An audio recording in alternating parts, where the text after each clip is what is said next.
पण कशा आहात? मी खूप मस्त आहे आणि आज झाली आहे संध्याकाळ. आम्ही जेवायला करणार आहोत कढी पकोडा. आपण बघूया साहित्य.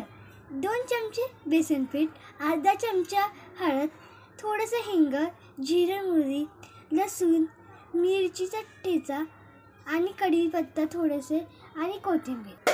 आणि आता बघूया कढईचा तडका. आता आपण टाकते जिरं मोहरी.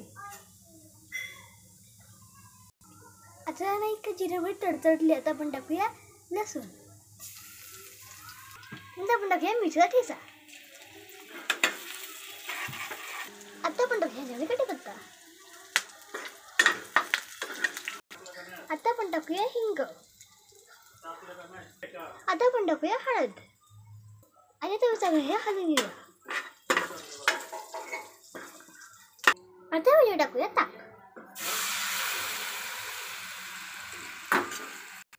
आता काय मस्त तडका बसला आहे. वा, किती मस्त सुगंध येतोय.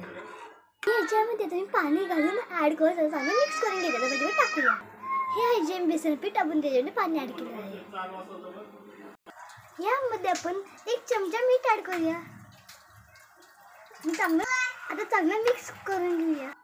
आणि आता आपण 5 मिनिटं चांगली खळखळ उकळी येऊन द्या. आता आपण बघूया पकोड्याची रेसिपी. ही आहे हरभऱ्याची डाळ भिजवलेली.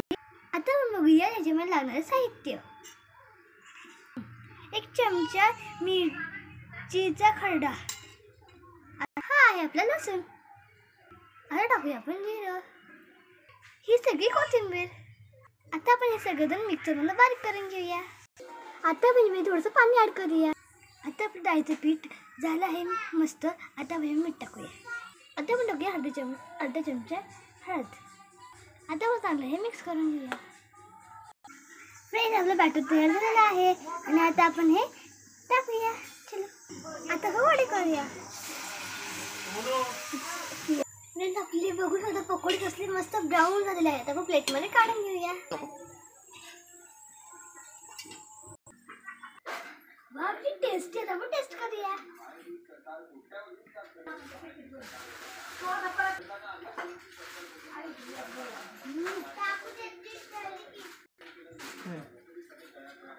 बाकी तर खूप छान लागतो. हा सगळा पकोडा